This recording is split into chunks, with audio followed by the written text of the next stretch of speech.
nawe waba umutagatifu. Erega nicyo wahamagariwe. Niki twakwigira ku batubanjirije? Ibuka igihe ubatizwa. Kuva ubu no mu bugingo bw'iteka ubaye urugingo rwa Kristo, we musaserdoti, umuhanuzi n'umwami. Ngaya amagambo wavugiweho. Muri batisimu wagizwe ikiremwa gishya, wambikwa Kristo. Ese itara ryawe riracyaka? Ese umwambaro wawe urakererana? Humura, garukira Imana. Abatagatifu n'abanyabyaha bababariwe. Akira Kristo. Ikiganiro ibirari by'ubutagatifu mukigizwa na Beata Mukarusanga, umukristo wubase urugo.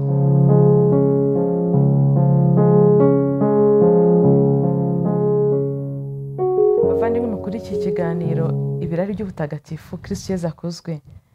Ngarutse nje kubashimira kubera yuko muri iyi minsi mwanyeretse ko turi kumwe cyane, kandi ibiganiro mwagiye mwumva bibanyuze mukabisangiza abandi, mwagiye mubinyereka. Hari abanyandikiye dusanzwe tuziranye, hari n'abagiye banyandikira kuri email, hanyuma nkabona yuko turi kumwe koko. Nibyo koko biryoha bisangiwe. Niba hari ikintu wumvise ukumva kiragufashije, tekereza undi muntu nawe uzi ko cyafasha nawe ukimusangize. Nanjye nuko mbigenza, sinjya menya kwihererana ikintu mbona cyafasha undi muntu. Rero nagira ngo nshimire by'umwihariko nanone umuvandimwe Fose, tumaze iminsi tuganira. Cyari ikiganiro kimwe twagabanyijemo ibice byinshi kugira ngo mutaramirwa kugikurikirana. Mwavuze benshi ko cyabafashije, ndetse hari commentaire mwagiye mushyiraho zatumye ntegura kino kiganiro. Harimo abagiye bavuga bati turashaka umutagatifu umwirabura, abandi bakavuga bati turashaka ko mudusobanurira ku muntu wakomeretse, ufite ibikomere bituma adasabana n'Imana, niki yakora kugira ngo ibikomere bye bitamubera imbogamizi mu mubano we n'Imana. Kristo Yezu akuzwe. Nagira ngo mbabwire ngo ibikomere ntago ari uwa mbere ubigize. Yewe sinzi ko twe nk'abanyarwanda twanakwirengagiza na rimwe yuko nk'igihugu, nk'abanyagihugu, buri wese afite agaciro naka k'umutwaro atwaye kubera amateka ashaririye abanyarwanda banyuzemo kuva kera. Rero ubu ngubu nagira ngo dufatire urugero ko Mutagatifu Bakita ngiye kubaganirizaho, wahuye n'ubucakara, agahura n'itotezwa rikomeye nk'umuntu, kugeza no kwibagirwa izina rye. Murumva aho umuntu ababara kugira ngo agere aho yibagirwa izina rye uko biba bimeze. Ubwo rero nateguye kuri Mutagatifu Bakita ntekereza izo commentaire zose mwampaye kugira ngo namwe mwibone muri ibi biganiro kandi birusheho kububaka. Bakita rero izina rye ntabwo ari ryo mu by'ukuri yavukanye, ntabwo ari ry'ababyeyi be, ahubwo n'izina bamuhaye nyuma aho yagiye anyura. Yavutse ahagana mu 1869 mu ntara ya Darfur muri Sudani y'Amajyepfo, mu karere ka Rugasa mu majyepfo ya Nyala, aho se wabo wari umukuru w'umuryango mugari w'abantu Biyani yari atuye mu bwoko bwitwa ngo Abadajo. Avukana n'abandi bana batatu, muri bo hakaba harimo impanga. Ku myaka 5 mu 1874 nibwo yabonye mukuru we atwarwa ajya gucuruzwa bunyago. Ajya gucuruzwa nk'umwirabura. Icyo gihe byaramukomerekeje cyane kuko umukuru we yari kiri muto cyane, yari afite imyaka 14, ariko ari umugore washatse wanabyaye.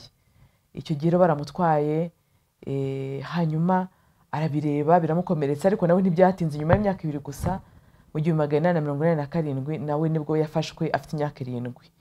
Gusa no kugereranya, afite nk'imyaka 7 nabwo yabyanywe bwa mbere n'abayisilamu bacuruzaga birabura. Yagenze kilometero 900, nta n'udukweto yambaye, agenda acuruzwa bamuhererekanya inshuro nyinshi. Bavuga ko ashaka ko acuruzwa inshuro ngo hagati y'enye na 12. Izizwi cyane zivugwa cyane n'inshuro enye, ariko mu by'ukuri ni inshuro zirenga, zishaka kuba zigera ngo kuri 12. Si we ubyivugira, ahubwo hari kuko yaragize ihungabana rikomeye, ahubwo n'abagiye bamenya abacuruzi aho yagiye anyura, uko bagiye bamuhererekanya, ubabona ari umwana mwiza. Harimo abagiye bamugirira impuhwe, turaza kubigeraho, bagashaka kumenya amateka ye. Uretse inzara, uretse kugenda atazi aho ajyanywe, ibyamukomerekeje ni byinshi. Hari iyo nzara, hari kugenda atazi aho ugiye, gutandukana n'umuryango wawe ukiri umwana muto, kubona ubugome abacuruzaga birabura babikoranaga, ubugome buteye ubwoba, kwambika iminyururu, kubahambira ibintu bimeze nk'ibiti mu ijosi bashiranye ku buryo uri imbere yawe nanyeganyega nawe bikugiraho ingaruka. Bari bafite ibikomere batewe n'uko bagiye bazirikanyije mu majosi. Unamye afite nk'ikintu agiye kwishima ahantu, ubwo abantu bari inyuma ye bose nabo bikabagiraho ingaruka. Ibyo byose yarabyibukaga. Hanyuma umunaniro ukabije w'urugendo rwa kilometero zireshya zityo bagereranya ashobora kuba yaragenze, ndetse no kudafatwa nk'abantu, kuko iyo umucuruzwa yarwariraga ku nzira bahitaga bamera nk'icyahoze bakuramo bakajugunya, nta kwitabwaho, ubwo yapfiraga aho ngaho mu nzira. Ikindi rero ni uko n'aho bageragaho, iyo waga ugize ukugura ubaye umucakara muri urwo rugo, n'ubundi wakoreshwaga imirimo navuga myinshi cyane irenze ubushobozi bwawe. Urumva umwana w'imyaka 7 yavunitse akiri muto cyane. Yaje kugurwa rero n'umukire w'umwarabu ngo abe umurezi abe nk'umukozi wo mu rugo w'umwana we. Nyuma uyu nawe yaje kumugurisha ku wundi musirikare w'umujenerali wo muri Turukiya. Uwo mujenerali rero niwe wamukoreye ibintu by'agashinyaguro. Yategetse ko bamushushanyaho nk'akamenyero bari bakoreraga n'ubundi abandi birabura, navuga hari nko kugira ngo amarike abacakara be base ukwabo.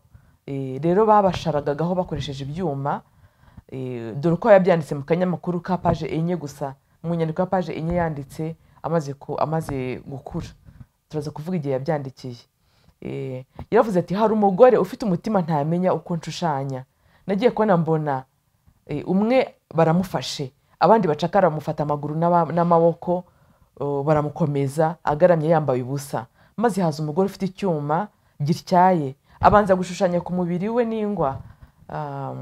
Maze aho yagiye ashushanya ahanyuza icyuma, arashishimura umubiri wose anyura hahandi muri bya bishushanyo yakoresheje ingwa.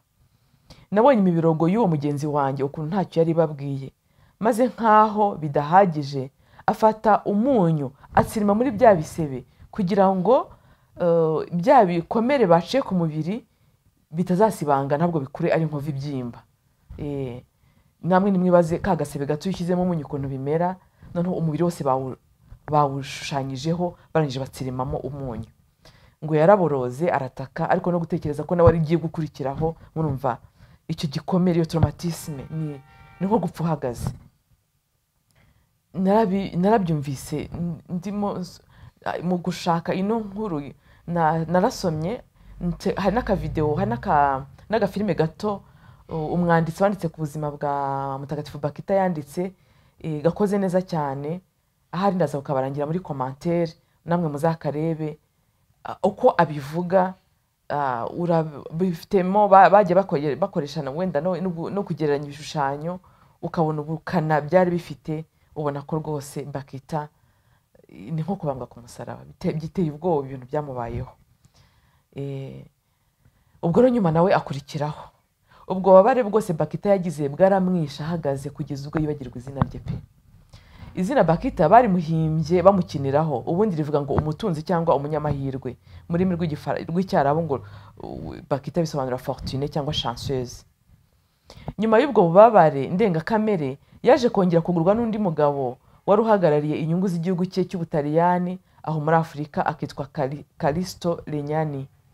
Nibwo yatangiye kuruhuka, bamufata noneho nk'umuntu, ndetse bamwongereraho izirindi zina bamwita Josephine. Ubu azwi nka Josephine Bakita, ubwo yaramaze kugira imyaka 14. Mu 1845 Legnani Umutaliyani yahunze intambara yarimo kubera muri Sudani yitwa ngo ni guerre madiste. Nuvuga ngo hari imyivumbagatanyo yabaye aho abayisilamu bo muri icyo gihugu bashakaga gutegekwa mu buryo navuga bwa sharia, bw'ikisilamu nyine gikurikiza amategeko ku buryo bukaze. Rero barwanyije abayobozi bari bariho banabakolonije. Iyo ntambara rero ituma abanyamahanga bari bahari bahunga. Uwo Legnani rero yahise ahungira iwabo mu Butaliyani n'ubundi. Bakita musaba ko bajyana, abanza gutinya, abanza kubyangira. Urumva kujyana mwirabura iwabo ntabwo ubucakara buhari, ariko Bakita akomeje kumwinginga aramujyana. Kimwe byatumye amwinginga ngo amujyane nuko Renyani yari afite ubumuntu yashatse no kumujyana aho iwabo mbere yo kuvuga ngo njyana. Icyabayeho nuko Bakita yahawe amahirwe kugira ngo asubire iwabo, ngo basubiranye bazengurutse hari ngira ngo intara ya Darfur yose bashakisha iwabo aho yaturutse barahabura.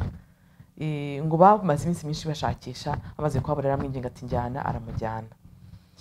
Amaze kumujyanira mu Butaliyani, mu nzira barimo bagenda mu bwato yahuriyemo n'umugore witwa Miceli wari utwite, barimo bataha nyine. Yari afite uwo mudamu yari afite resitora navuga nk'agahoteli aho ngaho mu ntara ya Darfur. Ubwo yagiye akora ingendo akajya mu Butaliyani akongera akagaruka kureba hoteli ye, mbese yari umucuruzi uhora mu nzira. Icyo gihe rero uwo nguwo wa mugabo wari uhagarariye inyungu Renyani Kalisto yahise amuhereza Miceli. Miceli abimusabye ati nkera uwo mwana azarere azamfasha imirimo, aramumuha. Aramujyana bagerana ahitwa Ivenize mu Butaliyani. Bakihagera Miceli yahise abyara akana yise Alice, bamushyiraho n'akabyiniriro ka Mimina. Iryo zina Mimina ryakomeje kuba mu mutwe cyane wa Bakita, kuko barakinnye yamumara agahinda, yumvaga ari umuntu kurera ako kana kamwishimiye cyane cyane ko wabo bari abantu bari muri business bataboneka cyane, bigatuma Bakita amubera nka nyina rwose. Yabaye nka nyina rwose nubwo bwose badahuje uruhu, ariko umwana yamwumvisemo na Bakita yamwumvamo ku buryo budasanzwe. Bakita amubereye umurezi rero kuva akiri agahinja kugeza ku myaka ntazi. Gusa ntabwo byatinze cyane, kuko nyuma y'igihe gito bagiye basubirana mu ngendo. Bakita na Munyirabuja bakajya muri Sudani, bahingukiye ahitwa Swakin, aho uwo muryango wari ufite hoteli.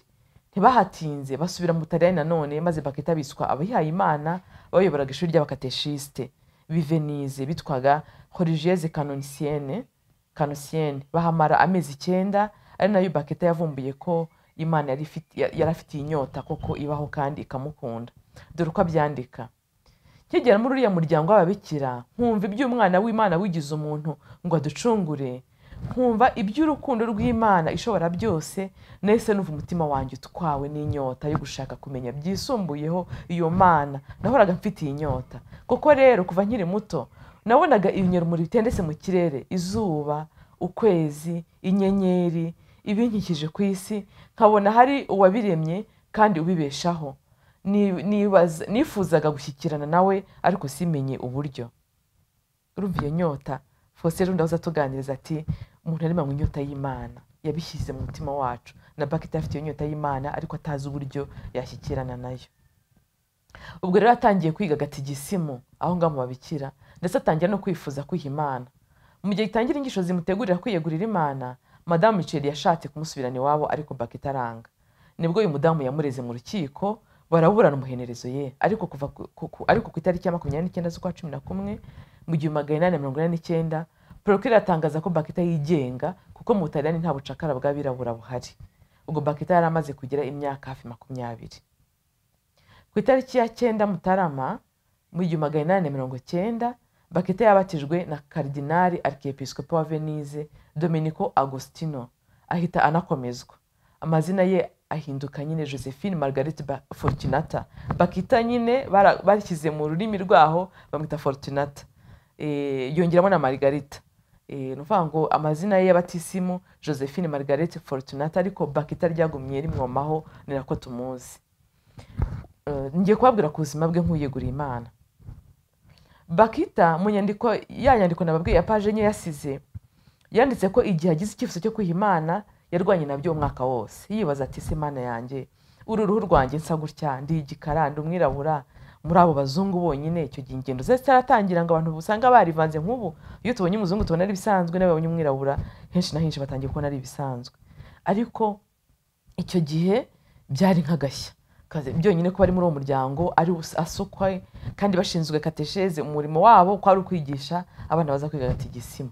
Akibaza ukuntu abana b'abazungu bazamwakira, abafamiye zabo, kandi koko niko byangize. Ubwo yagize niko bwaje kwigaragaza, baje kubanza kumutinya. Rero yarwanye nabyo igihe kirekire, yumva yaba biciye izina, kubera ko ntitware kwirengagiza rega ko yari yanahungabanye, kuko ni umuntu yarahungabanye kugeza ubwo yibagirwa izina rye. wakwibaza uko yumvaga ari umuntu ku buryo bwuzuye se buriya ntabwo mbizi. Mfite amatsiko yo kumenya ibyaberaga umutima wa Bakita n'ibikomeye yari afite n'uburyo yabashije kubikira. Yaje kugira aho rero atsinda icyo gishuku, arabasaba baramwemerera. Tariki 7 Ukuboza 1893 nibwo yatangiye kwigira amasezerano yo kwiha Imana. Icyiciro cya novisiya mu babikira b'urukundo bayoboraga ya institut nababwiye religieuse canosienne, mu by'ukuri babitaga gutyo nk'akazina kaho ngaho, ariko bundi babikira b'urukundo, les sœurs de la charité. Yakoze amasezerano ye ya mbere rero tariki ya 8 z'ukwa 12 mu 1896 i Verone. Mu 1902 yoherejwe i Schio muri province ya Vicence, naho mu majyaruguru y'uburasirazuba bw'Ubutaliyani. Dore isengesho yanditse uwo munsi dushobora kuba dukesha byinshi nk'Abanyafurika. Yaravuze ati: yewe Nyagasani, iyaba nashoboraga kuguruka nkagera kuri yo iruhande rw'abavandimwe banjye, maze nkabigisha ndanguriye ubuntu bwawe. Mbega ukuntu nakuronkera roho nyinshi, nahera kuri mama na papa, abo tuvukana na mukuru wanjye ukiri umucakara, maze nkagera no ku bandi bose abirabura bose muri Afurika. Yezu, kora ku buryo bose bakumenya kandi bagukunda. Mwumva isengesho ry'umwana wavumbuye urukundo rw'Imana, uwo mwana imfura y'umunyafurika umaze kumenya urukundo rw'Imana ko ari urwa bose, ko rudaheza. Mu mirimo yakoze irimo kwigisha agatigisimu, ababyeyi baba abana nababwiraga babanje kumwishisha. N'ubwa mbere bari babonye umwirabura, ngo hari ubwo abana yayigishaga bazaga bakamukoraho kugira ngo bamenye barebe niba atari shokora. Umva basara basanzwe barya shokora ziva muri Afurika, zisukwa kurya zirya shokora, bakabana arasa na shokora bakamukoraho bagira barebe ko atari shokora wenda iri kuvuga. Nimwibaze aho byari bigeze. Donc nk'umuntu ese ubwo yabyakiraga ate ntabwo mbizi, ariko ngo akenshi abihinduraga urwenya. Abandi babikira rero nibo bamufashaga kwakira umusaraba, kuko ababyeyi nabo baramwishishaga bakabarasa umuntu usa gutyo aratwigishiriza abana arabakoraho aragira ate. Hari n'igihe babaga bazi ko ngo ari nk'imbyiro bakajya wenda umuntu ntiyoze ngo ake, mbese babaga bafite imyumvire itangaje kubirabura.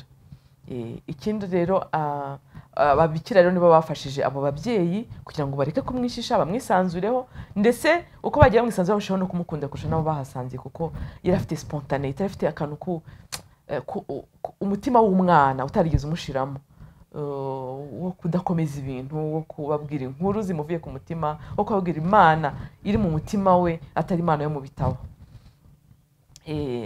Rero ikindi azwiho ni ubushobozi butangaje bwo kubabarira. Ngo hari ubwo abana biyigishaga agatigisimu bamusanga ngo babwire udukuru, mbese hanze y'agatigisimu bari nko muri recreation bari gukina, ati se watubwiye umugani cyangwa tubwiye agakuru. Nta zindi nkuru rero yarazi. Urumva yacurujwe afite imyaka 7. Rero inkuru yarazi ni z'ubuzima bwe gusa. Ubwo rababwiraga ibyamubaye mu nzira bamucuruza, abana ngo bakababara cyane batizo bagome bagatuka abo bamucuruje, bakamutuka abamumartrese, abamukoreye ibintu bibi, babatuka rero Bakita akababwira ati yari musigeho, nimusigeho mwo kubatuka muri amacumurira Imana, nge narababariye kandi wasanga ari byo nzira Nyagasani yanyuzemo kugira ngo mumenye, dore iyo ntanyura aha hose simba naramumenye. Urukundo rw'Imana ruruta ibyambabaje byose, namwe nimubabarire. Mu byamurangaga kandi yahoranaga ibyishimo, akamenya no gusetsa abantu, ngo akoresheje udukino tw'amagambo jeu de mots. Murabona iyo tuvuze ngo chapelle chapeau muri rurimi rw'Abataliyani nyine ngo hari ukuntu nyine aga difference aho bitandukanye ngo ni hato cyane. Rero ngo rimwe na rimwe yajyaga ababwira ati ngiye gusenga bangiye muri chapelle, akabihinduranya ngo ngiye mu ngofero. Urumva kugira ngo nyine baseke, bakabimukundira cyane nyine ko basetsa ko ururimi rwabo nyine rutangaje, difference y'amagambo ari tuntu duto cyane kandi mu by'ukuri mu gisobanuro bitandukanye cyane. Ni nkuko ngira ngo hari umuzungu yazana akatwitiranya umusambi n'umusambi, cyangwa se inkoko n'inkoko, hari ibintu byenda kumera gutyo. Mu myaka irenga 50 imirimo ye y'ibanze yabaye yo mu gikoni, mu imesero no muri sakristiya.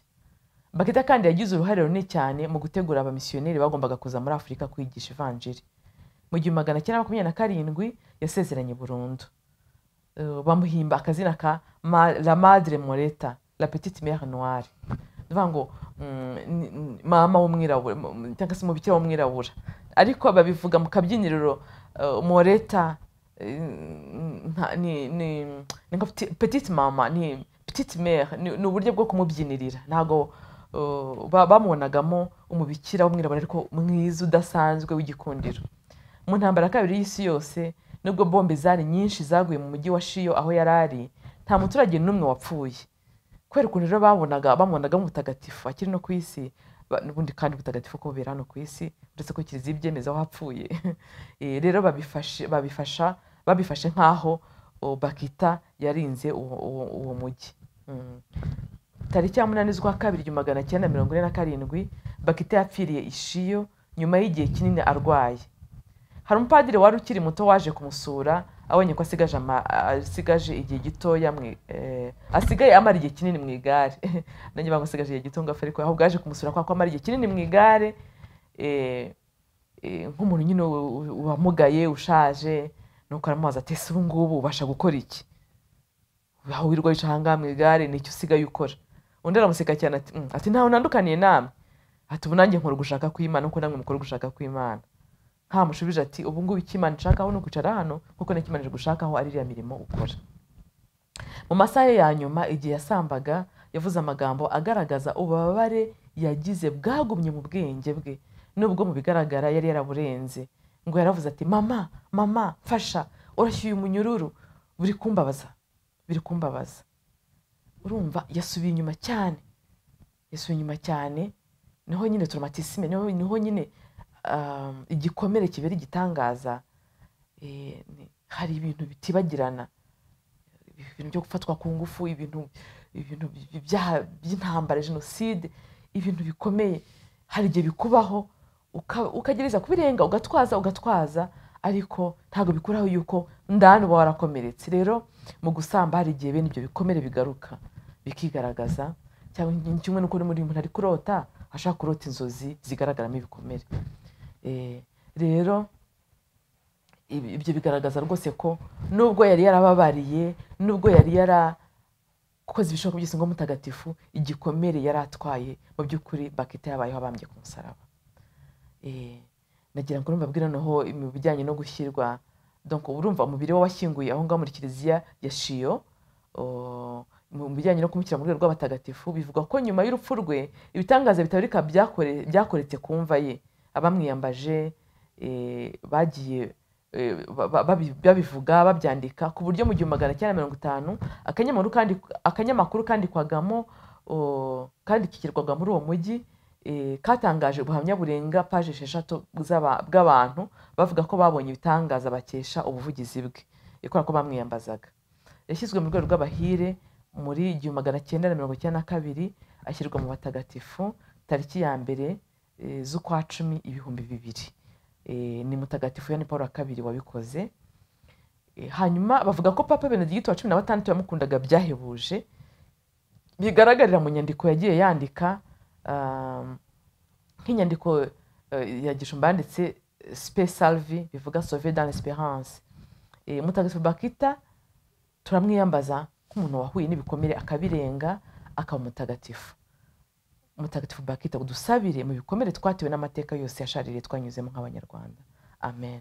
Hasingizwe Umwana mu bamarayika n'abatagatifu bayo.